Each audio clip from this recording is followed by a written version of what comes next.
স্বাস্থ্য অধিদপ্তরের নিয়মিত বুলেটিনে জানানো হয়, ২৪ ঘন্টায় নতুন করে ১৮,৪৯৮টি নমুনা পরীক্ষায় ৩,৮৬৮ জনের দেহে করোনা ভাইরাস শনাক্ত হয়েছে। গত ২৪ ঘন্টায় যা পরীক্ষা হয়েছে তাতে শনাক্ত হয়েছে ৩,৮৬৮টি। ২৪ ঘন্টায় শনাক্তর হার ২০.৯১% এবং এ পর্যন্ত শনাক্তের হার ১৮.৭২%। ২৪ ঘন্টায় আরও ১,৬৩৮ জন সহ সুস্থ হয়েছেন ৫৩,১৩৩ জন। এদিকে রাজধানীর মুগদা মেডিকেল কলেজ ও হাসপাতালে নমুনা দিতে এসে শারীরিক দূরত্ব না মেনে লাইনে দাঁড়াতে হচ্ছে। অনেকে আবার রিপোর্ট পেতে কয়েকদিন লেগে যাওয়ার অভিযোগ করেন। এর আগে করছে এখানে, তখন এখানকার রিপোর্টটা পাইনি, মানে মেসেজ যাওয়ার কথা যায়নি। আমরা ক্যান্সারের রোগী, এখন থেরাপি দিতে হবে, কোনো রিপোর্ট ছাড়া আমাদের থেরাপি দিবে না।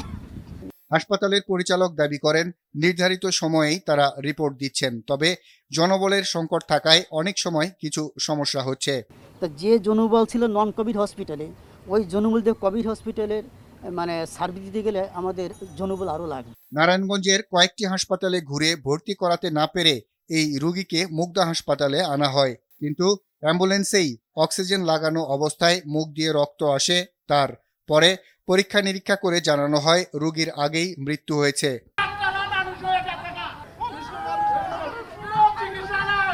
করোনা চিকিৎসার জন্য নির্ধারিত কুর্মিটোলা হাসপাতালেও স্বাস্থ্যকর্মী সংকটের অভিযোগ করলেন রোগীর স্বজনরা।